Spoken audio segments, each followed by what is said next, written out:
सकल कथा कथा कही विसेखी सकल कथा कही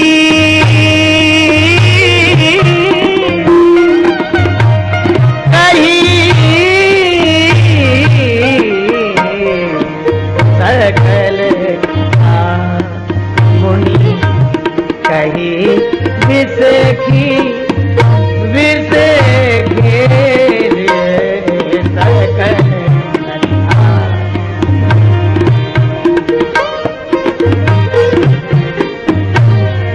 सकल कथा सकल कथा सकल कथा मुनि।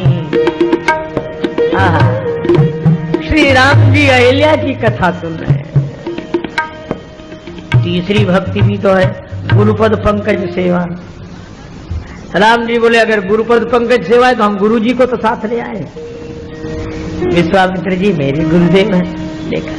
अच्छा लेकिन एक अद्भुत बात है, अहिल्या जी से पूछा क्या चाहते हैं? विश्वामित्र जी बोले मैं बताऊं क्या चाहती हैं? क्या?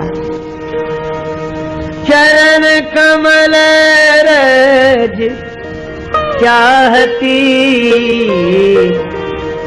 कृपा करहु रघुवीर रघुवीर। आपके चरण कमलों की धूल चाहती रज। राम जी ने मनी मन अहिल्या से कहा कि जब चरण ही मिल रहे तो धूल क्यों? चरण कमल ही मिल रहे, रज क्यों? अहिल्या जी बोली इसलिए क्योंकि रज के कारण ही मेरा पतन हुआ है। रज शब्द में श्लेष है। रज के दो अर्थ हैं, धूल को भी रज कहते हैं और रजोगुण को भी रज कहते हैं। सत रजतम, तो रजोगुण का छोटे रूप में नाम है रज। और कामेश क्रोधेश रजोगुण समुद्भवः, ये काम क्रोध आदि रजोगुण से उद्भूत होते हैं। तो अहिल्या जी कहती हैं कि रज के कारण मेरा पतन हुआ, तो आज उद्धार भी रज से ही हो। तो लोग समझ तो लेंगे कि रज से पतन ही नहीं होता है, रज से उद्धार भी होता है। लेकिन कब? बोले जब रज काम से जुड़ जाए तो पतन हो जाता है, और वही रज राम से जुड़ जाए तो उद्धार हो जाता है। रज वही है। आप कहेंगे क्या धूल के भी दो तरह के व्यवहार हो सकते हैं? हाँ, अगर धूल किसी की खुली आंख में गिर जाए तो खुली हुई आंख भी बंद हो जाती है, यह है। लेकिन वही धूल जो आंख बंद कर देने वाली है, खुली आंख को भी बंद कर देती है, वही धूल अगर गुरुदेव के चरण को छू कर आए तब बंद हुई आंख खुल जाती है। तभी तो कहा गुरुपद रज मृदु मंजुल अंजन नयन अमीय दृग दोष विभंजन नयन अमीय दृग दोष विभंजन।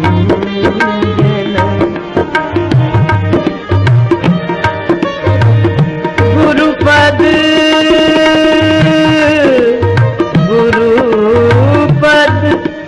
रज मधुमंजुल अंजन नयन अमीय दृग दोष विभंजन।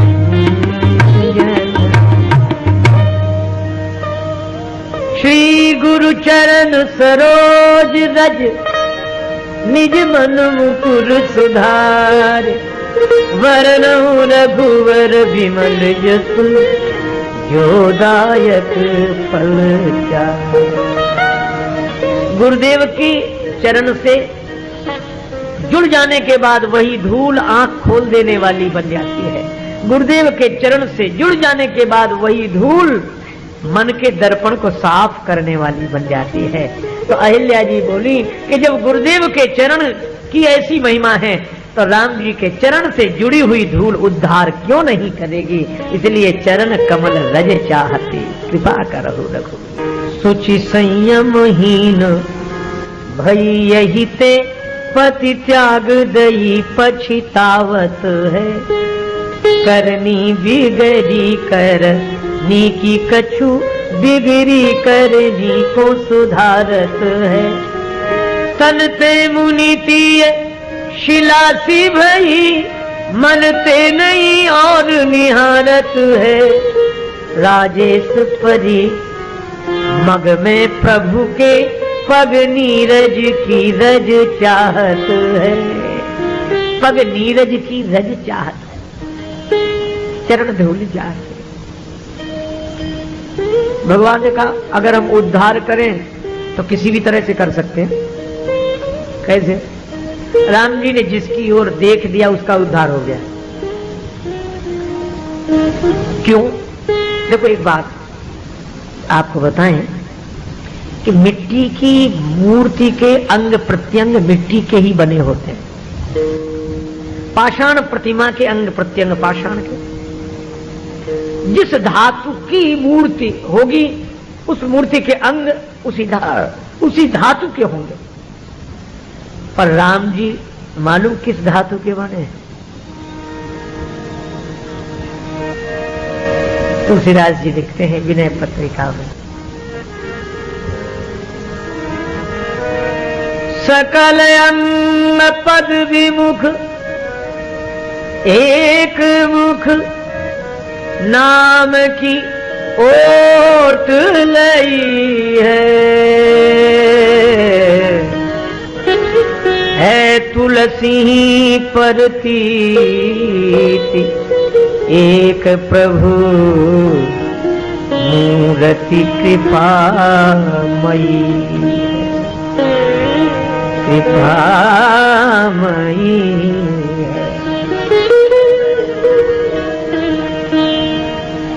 राम जी कृपा की मूर्ति है, इसलिए उनके अंग प्रत्यंग कृपा के ही बने हुए हैं।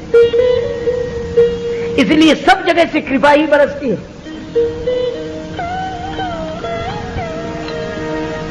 देखी राम सकल कपि सेना, देखी कृपा करे आजीवन ना, कृपा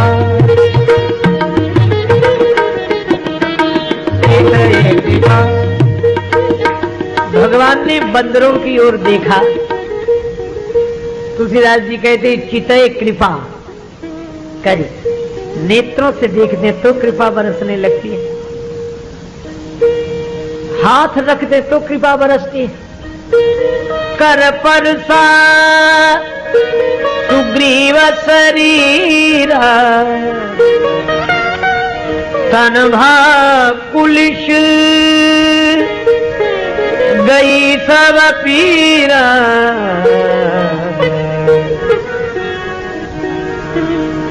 कर कमल से भी कृपा, चरणों की भी कृपा। दंडक बन प्रभु पावन कीनो, ऋषि मुनि त्रास मिटाई। भज मन राम चरण सुखदाई, राम चरण सुखदाई, राम चरण सुखदाई। राम श्री राम राम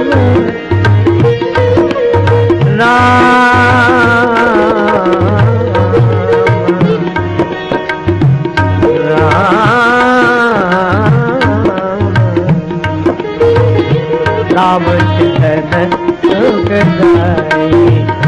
भज मन राम चरण सुखदाई, चरण सुखदाई, चरण सुखदाई। चरणों की भी कृपा। दंडक बन प्रभु कीन सुहावन, कर से भी कृपा बरसती है, नेत्रों से भी कृपा बरसती है, चरण से भी कृपा बरसती है और वाणी से भी कृपा। बोले वचन भगत भय भंजन, भगत भय भंजन। बोले वचन भगत भय भंजन, वचन भी भक्त का भय भंजन करने वाले। वाणी से भी कृपा, श्रवण से भी कृपा। भगवान के श्रवण कान भी कृपा करते हैं। किसी पर कृपा की, हाँ, मुझे चित्रकूट की वह घटना याद आई। भगवान श्री राघवेंद्र, श्री जानकी मैया, श्री लक्ष्मण जी चित्रकूट में हैं। कोल भील उनके दर्शन के लिए आए। कंदमूल फल भरी भरी दोना, पत्ते के दोने में कंदमूल फल रख लिए, नेत्रों में प्रेम जल भरा है। राम जी के दर्शन की उत्कंठा है, भागे जा रहे हैं। किसी ने पूछ दिया कि रोज तो किसी न किसी को लूटने जाते थे, धनुष बाण लेकर, भाला बर्छी लेकर, आज ये कंदमूल फल दोने में लेकर जा रहे हो, तो क्या धंधा छोड़ दिया? कोल की रात बोले धंधा नहीं छोड़ा है। फिर बोले आज भी लूटने ही जा रहे हैं, तरीका बदल दिया है, उपाय बदल दिया। कैसा, क्या उपाय किया है? तो बोले हम ये दोने में वन फल ले जा रहे हैं, ये वन के फल हैं, और जानते हो वन फल के बदले में क्या लूट कर लाएंगे? क्या? बोले वन फल के बदले में जीवन का फल लूट कर लाएंगे। तुलसीदास जी कहते हैं कंदमूल फल भरी भरी दोना, चले रंक जन लूटन सोना। और ये दोना शब्द बड़ा सार्थक है। प्रेम जब उमड़ा ना, प्रभु ये कंदमूल फल स्वीकार कर लो, और ये फल हमारे हैं ये समझ कर नहीं, आपके ही है। क्यों? हम आप दो ना, ये जो दोना है दो नहीं एक ही है। चले रंग जन लूटन सोना। श्री सीताराम जी का जो दर्शन किया, आनंदित हो गए कोल भील। उनको लगता है कि यहीं रह जाएं राम जी तो अच्छा है। उसी समय भील बालकों ने घेर लिया श्री राम जी, लक्ष्मण जी, जानकी जी को। अब भील बालक राम जी का स्वभाव और मधुरता और मुस्कुराहट देखकर बात करने लगे। भोजपुरी बोली में एक भक्त हृदय कवि ने बड़ी सुंदर रचना प्रस्तुत की।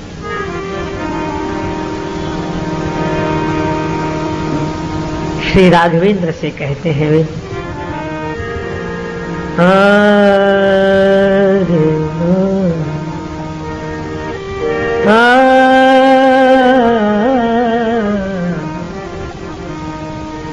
अर्थ बहुत सरल है।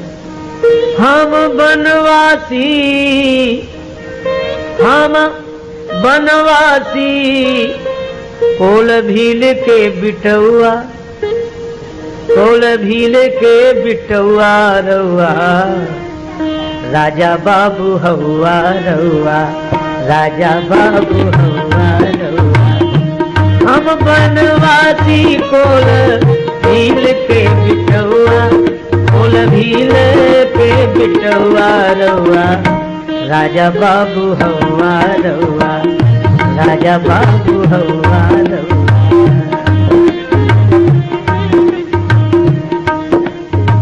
हम वन में रहने वाले कोल भीलों के बालक हैं, और प्रभु आप तो राजकुमार हैं, राजा बाबू हउआ रउआ, आप तो राजकुमार हैं।